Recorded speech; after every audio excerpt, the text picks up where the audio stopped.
You have the degree, you have the experience, you've polished your resume until it shines. Yet, you're still sitting in interviews watching the recruiter's eyes glaze over. Why do some people, who aren't even the most qualified on paper, seem to get chosen every single time? It's not luck, it's human psychology. Today, we're breaking down the 7 psychological principles that will turn you from a candidate into the obvious choice. If you understand how the brain actually makes hiring decisions, you can land any job you want. Let's dive in. 1. The halo effect is a cognitive bias where our overall impression of a person influences how we feel about their character. If the interviewer perceives you as polished or confident in the first 30 seconds, their brain will automatically assume you are also confident, hardworking, and creative. The hack. Focus 90% of your energy on the entrance, eye contact, and the first answer. Win the first minute, and the rest of the interview is just them looking for reasons to prove their good first impression right. 2.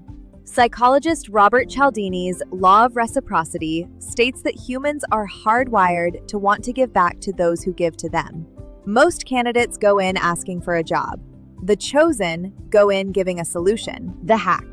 Mention a specific problem the company is facing and offer a brief, high-level strategy on how you'd solve it. Once you give them a win in the room, they feel psychologically indebted to keep you around. 3. We think we need to be perfect. But social psychology shows that superior people who make a small mistake or admit a vulnerability are actually perceived as more likable. This is the pratfall effect. The hack. When asked about a weakness, don't give a fake one like, "I work too hard." Give a real, past mistake and explain exactly how you fixed it. It humanizes you and builds massive trust. 4. Nalini Ambadi's research on thin slicing proves that humans make incredibly accurate judgments based on micro slices of behavior. Your posture, the speed of your speech, and even how you sit in the chair tell a story before you even finish your sentence. The hack. Mirror the interviewer's energy level. If they are high energy, match it. If they are cerebral and quiet, lean into that. We like people who are like us. 5. People don't remember the whole interview. They remember the most intense moment and the very end. This is the peak end rule. The hack. Save your most impressive story or your most insightful question for the very end. Make your closing statement a peak moment by reiterating your excitement for the mission, not just the paycheck. 6. We value things that others value. If you come across as desperate, your value drops. If you come across as someone who is already chosen by others, your value skyrockets. The hack.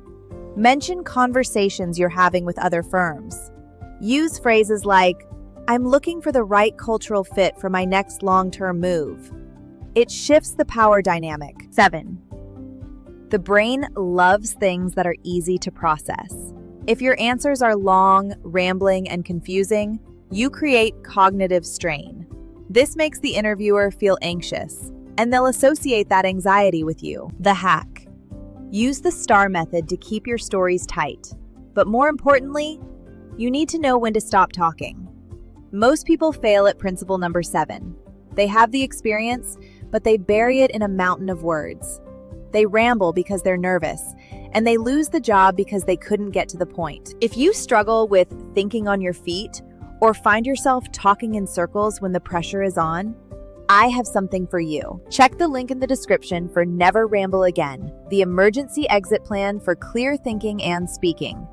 It's a rapid-fire guide designed for immediate application, so you can exit the rambling trap and start speaking with the authority of someone who belongs in the room. Stop being just another candidate.